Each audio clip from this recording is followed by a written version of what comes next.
welcome and thank you, Saffron, for inviting me to talk to your What's on Your Backyard followers tonight. It's a great privilege. Welcome and thank you to everyone who's joined us live tonight as well. I know this is peak hour for lots of families with young kids, feeding, bathing and putting to bed as well. So thank you for those who've made it. For those who can't get here tonight, this has been recorded for all eternity. So yeah, you can watch this anytime you like as well. Okay.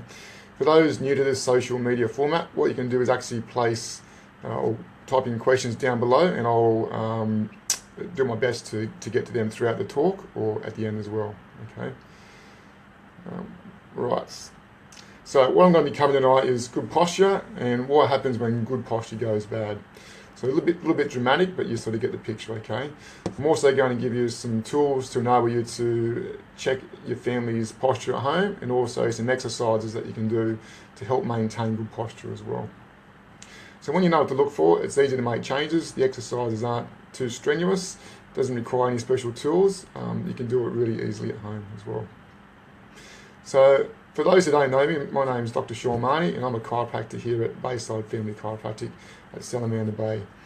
I've done lots of things in my working career. So chiropractic's my last career and my chosen profession. I love it, it's a great job, and I enjoy what I do. So after I finished high school, I went off and joined the army for a while. That was basically 12 months full-time, and then I did 4 years part-time. So in the part-time years, I went off to study environmental science, and I finished that from Newcastle University and never used it. And then went off to Broome in Western Australia, pretty much opposite side of the country, and started working for the world's biggest pearling company named Pasquale Pearls. Spent about 6 years up there in Broome diving. It was a really physical job. I loved every aspect of it. I just got sick of spending half my life out at sea. So with that job, I was basically getting dragged underwater roughly 20 k's a day. And you can just imagine that's being pretty taxing on the body. We're underwater for roughly 9 hours, pretty much from sunrise to sunset, or half an hour after sunset. And we're doing sort of 7 to 8 dives a day. So this is why I was getting pretty sore, I suppose. And in town, I'd go off to see the local massage therapist. I'd get massage, I'd feel great for a while, and then I thought I'd just look at something a bit different, just to see what else I could do. At that point in time, I went off and spoke to one of the chiropractors in town. I'd never been to a chiropractor in my life up to that point. Knew nothing about what they do, but pretty much straight away I just started feeling fantastic. My overall sense of well-being improved, my aches and pains and niggles eased off, and I just really got inspired to make other people feel the same way. So I decided to go down to Perth and study at Murdoch University. So chiropractic is actually a 5-year university degree. All health disciplines study the same subjects. So we all study biomechanics, we study anatomy, physiology, all those sort of things. Where chiropractic is a bit different, we spend a lot of time on obviously anatomy and how to adjust people's spines as well to get those segments working better. We also spend a lot of time on diagnosis and management of musculoskeletal problems. So that's where we're a bit different. So after graduation, I worked as an associate in Perth for 2.5 years. I loved working for my old boss there, Dr. Jeremy. It was great. We're still keeping in contact. But then after a period of time, my late wife and I, we got sick of the whole city lifestyle. We got sick of driving an hour to and from work. We got sick of spending 45 minutes in a car to go and have a coffee with a friend. So we decided to get out of town, and we decided to move to where I am now in Nelson Bay. All my family's still here, which made it a pretty big draw card as well. But really, we wanted that work-lifestyle balance. We wanted to grow up, we wanted our kids to grow up the same way that I grew up. So yeah, that's great. I'm back here now. Right. So what we're going to talk about a bit is the posture of people's spines. So in our spines, we've got 3 curves, and those 3 curves are there for a very good reason. They help hold our muscles to our spine and allow us to move and bend and do the things that we want to do on a day in, day out basis. The most common presentation I see with people's problems is what we term upper cross syndrome. Basically what we're seeing is that anterior head carriage, head goes forward, shoulders roll forward, we get a hunched middle back, and then with that we generally see issues down below in the low back as well, got weakened core muscles, tight hip flexors, a whole bunch of other issues. That's the most common presentation I see in people, and that's for a number of reasons. Okay. So I constantly get asked what causes my bad posture, and there's generally never one straight answer. It's always a combination of many things. So people are moving less these days than what they were to begin with, or not to begin with, but as time goes on. I remember in childhood, I was always playing outside with my neighbours, playing touch football and cricket and riding our bikes, running around. I don't see that as often as I was when I was a kid. I'm sure my parents' generation would say exactly the same thing, that we didn't move as much as what they used to move. So I think generally people are moving less and doing less exercise than what we used to a few decades ago. So that's one big thing. So the advancement of modern technology as well, that's definitely changing people's lifestyles. People spend a lot more time indoors now on phones and tablets and computers and computer games, and that's affecting people's posture as well. Stress, people don't take this into consideration. I know Shireen last fortnight covered this really well. And chiropractors has always spoken about stress, and there's three forms of stress. We've got our physical stress, our chemical stress, and emotional stress. So physical stress can be, sporting injuries. It can also be that repetitive micro trauma. So sitting down at a desk for 8 hours a day, week upon week, year upon year. That's one form of physical stress. Chemical stress is poor nutrition, smoking, drugs, medications, alcohol, all those sort of things.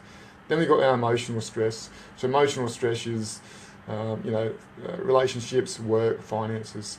So all of those combine to have an impact on our health. Our body doesn't care which one is the main one at the moment. It still releases the same stress hormones. And those stress hormones put us in that fight or flight response. So the fight or flight response does lots of things, but from a physical point of view, when you're scared and frightened, what you want to do is go into a ball. You want to try and protect yourself. So you go into that flex position, head goes forward, shoulders roll forward, everything gets tight. So that's generally what I see in practice. So people don't think they're stressed, but when I ask how they're sleeping, how's their digestion, how's their mental clarity, how's their memory, all those sort of questions help me understand what state of stress they're in right now. Accidents and trauma. So this plays probably a little bit less of a component to people's posture. Yeah, sure, fair enough. If you played football your whole teenage years and you've got some compression fractures through your spine, that's going to change the structural or the structure of your spine from a physical point of view. Car accidents, falling off horses, all those sort of things will have some sort of impact. Gravity is another big one. People forget about gravity. We've got the whole gravitational pull of the earth pulling down on us. It's there, it's a constant, it's never going to change, and we do our best to try and stand upright and beat that. Right. So the type of symptoms I see in different parts of the body is quite common. So chiropractors spend a lot of time looking at the structure of the spine. We generally start from the pelvis because we think of the pelvis as the foundation for the rest of your spine. If there's some rotation or twist there, that's going to have an impact further up your spine. So just imagine the leaning tower of Pisa. That's got an unstable base. The rest of the leaning tower of Pisa is on an angle. We look at the pelvis as the primary area that we need to stabilise to begin with. So if there's issues through there and also the lumbar spine, we're going to see things like disc injuries, where the joints articulate, the facet joints, there's generally some problems there as well. As we go higher up to around the middle back, so around our bra line in women and the shoulder blades, we see a lot of tension through there. So muscle aches and pains, just general feeling of a tightness through there. That's a big one. And again, as we go higher up again into our neck and shoulders is the big one. We see things like headaches, neck pain, shoulders that feel like concrete. People have poor working memory, that foggy cloud that seems to be hanging over them as well. So that's a few of the common symptoms I see in that part of the body. With long enough period of time, so as we get into our fourth and fifth decades and beyond, that chronic sort of poor posture with the rounded shoulders, head forward, leads to lots of shoulder issues. So I see, I'd say probably 1 in 3 or 4 people in their 50s and 60s with some sort of shoulder injury, whether it's a rotator cuff injury or bursitis. They have pain sleeping on their sides, they get pins and needles in their fingers. They're the main sort of complaints I see in those areas. Okay, so what I'm going to do now is give you some tools to help you assess your posture. So you don't need any fancy tools at all. All you need is your 2 eyes and a couple of fingers. So before we get into the assessment side of things, what I want you to do at home is, while you're sitting on your couch, I want you to slump a bit more, give yourself some bad posture. What I want you to do then is to raise your arms up as high as you can go in front of you and see how high your arms go. And do the same thing to the side. You find they won't get very high. As you sit up straighter, head back, shoulders back, do the same thing. You should get your arms up much higher on both sort of angles. So that just highlights how bad the posture is and how it affects your shoulders just from sitting with a slump posture. Okay. So now for the assessment. Get one of your kids at home or your partner. I want you to stand them in front of you and get them to turn on their side so they're facing away from you. What I want you to do now is to place or have a look at their ear hole and see where it is in relation to the tip of their shoulder. So our ear hole should be in line directly with our shoulder.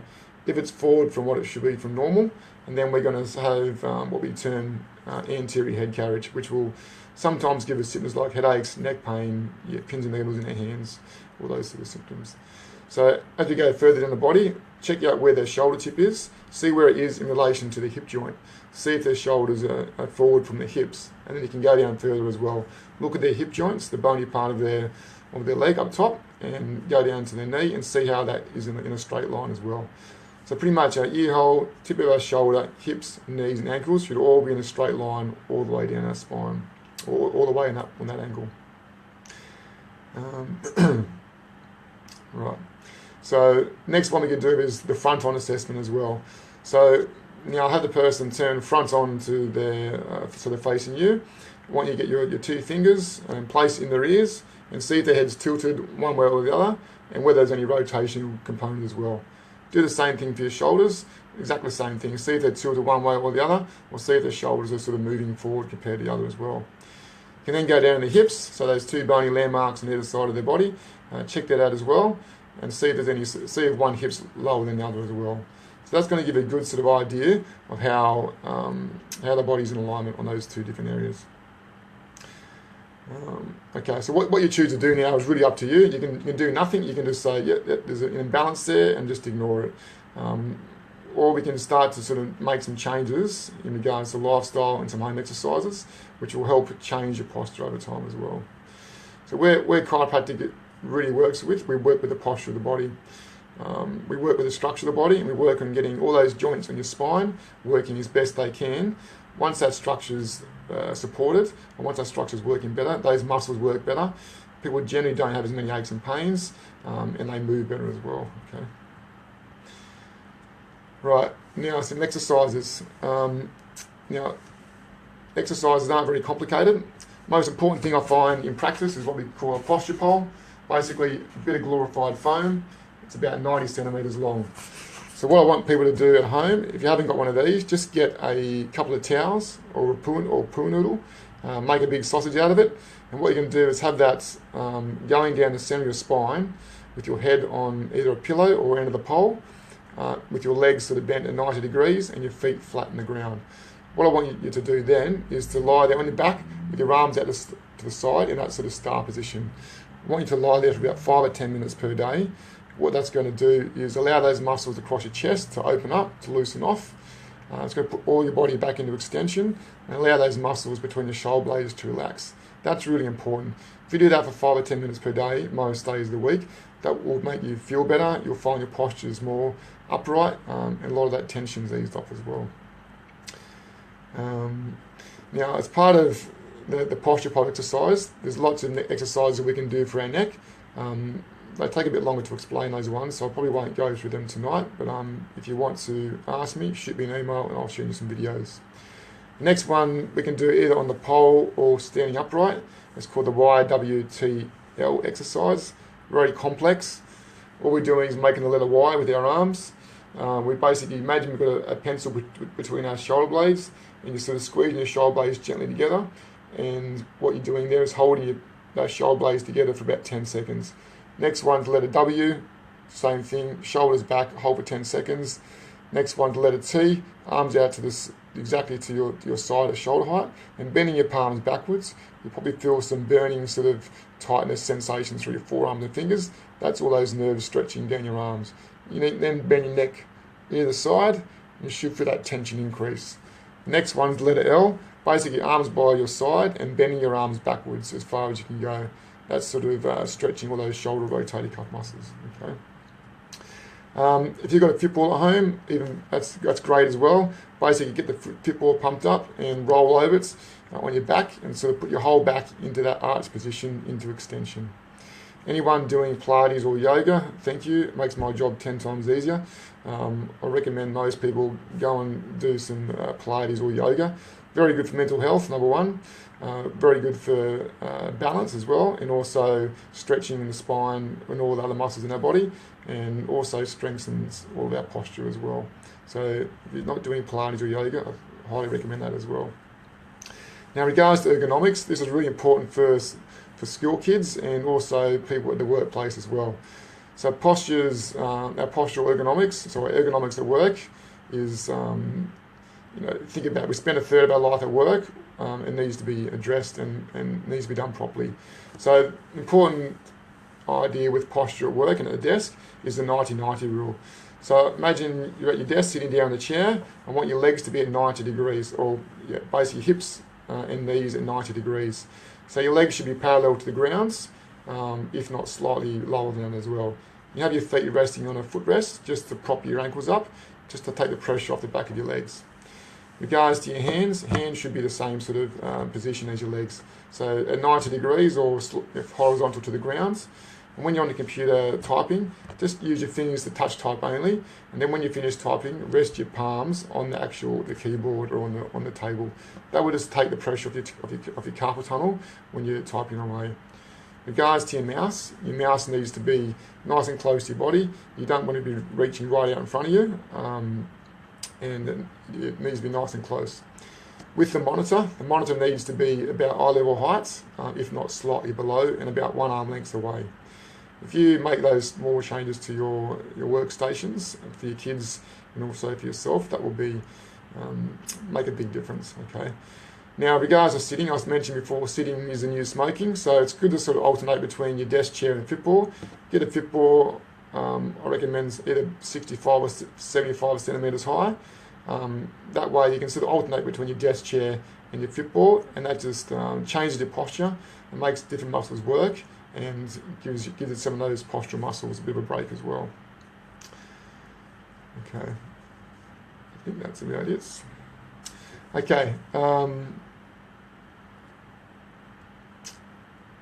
right. Okay, I think that's any more questions here. A few people that can't tune in due to their flash players. That's fine. Right. Okay, I got a question here from Steve. Steve's saying that he's got an 8-year-old who loves his iPads. What can you do about iPad use and proper posture? Okay, so with electronic devices, we can't avoid them. So what you can do with your kids is get them, whether on the phone or on the tablets, is lying on their stomach playing or using them then basically. So what we're trying to do is get our body out of flexion. So I don't want kids sitting down on the lounge or on their bed, so to slump forward, head forward, looking down the whole time. If you get them lying on their stomach in their back in extension with the device out in front of them, that will help put some of that curve back in their body the opposite way. Same thing with computer games like Xboxes, all those sort of things. Exactly the same thing. Lie on the stomach using the handheld controller, then that will help long term as well. Okay. Okay. All right. Now, what we at Bayside Family Chiropractic are offering to all school-age children from kindergarten all the way through to high school, what we're offering is complementary posture analyses to all those kids. So I can remember back in school in year 5 or 6, every kid going off to get their posture checked by one of the nurses in town. Doesn't seem to be happening anymore. Every parent I ask comes through here, their kids have never been checked at posture, for their posture at school. So what I want to do is offer everyone of school age is to come in for a complimentary posture analysis. what we're going to do is something similar to what I described at home, but what I'll also do is take a couple of photographs on a couple of different angles, and it plots some numbers in relation to their posture, and it will tell you how you are from normal. That's the main thing. What I'll do is just run through if you've got any more complaints at all, any more concerns, and we can make some more choices from there. But we're doing that every single day in practice. So if you'd like to make a posture analysis for yourself or for your kids, give us a phone call and we'll try and find a spot for you during the week. So our number is 49846897. You can also go to our webpage, Bayside Family Chiropractic, and shoot us an email from there. But yeah, hope you got some good information out of this tonight. Any more questions, leave them on the comment bar below and I'll do my best to answer them. Thank you.